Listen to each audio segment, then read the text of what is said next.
Hi, my name is Carol Genetti. I'm Dean of the Graduate Division, and it is my honor to be able to tell you a little bit about the process of doctoral hooding.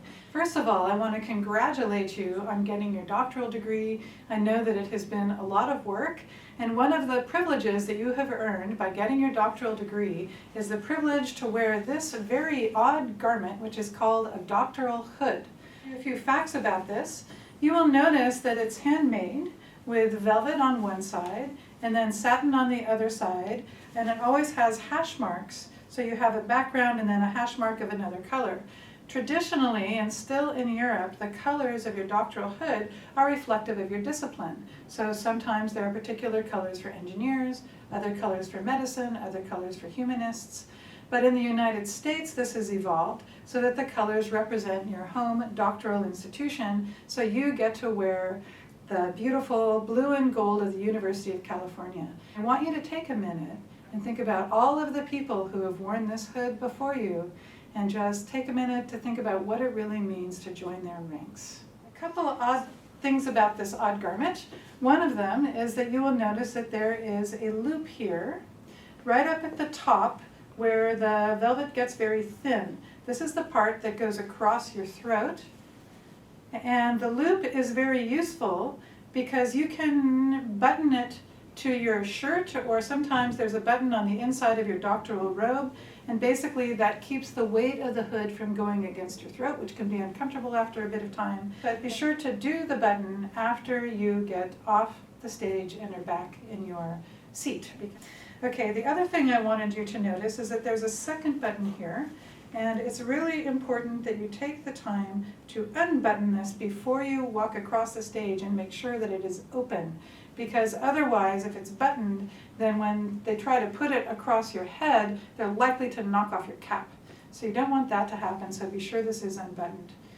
When you are at the bottom of the ramp ready to process up the stage, you will be met by Ricky Smith of the Graduate Division, who will make sure that you have your hood in the proper way so that you don't have it sideways or upside down or anything. But let me tell you what she's going to be looking for. Basically, you want to line it up like this, make sure that everything is unbuttoned, and then lay it across your right arm with the velvet on the right. Okay, that's going to make it easy for the associate dean and the faculty member to take your hood and simply and properly put it over your head without it being the wrong direction or anything kind of untoward happening. In addition, you will be given a cue card that is going to have your name on it, both in the regular spelling as well as in your phonetic transcription, and you are going to need this to be able to hand it to Christian Villaseñor at the top of the ramp so that your name can be read. So then once you have handed it off to Christian Villaseñor, then you'll start walking across the stage as the name reader is reading your name, and you will be met by one of the associate deans, either Professor Bruce Kendall of the Bren School or Professor Karen Myers from the Department of Communication.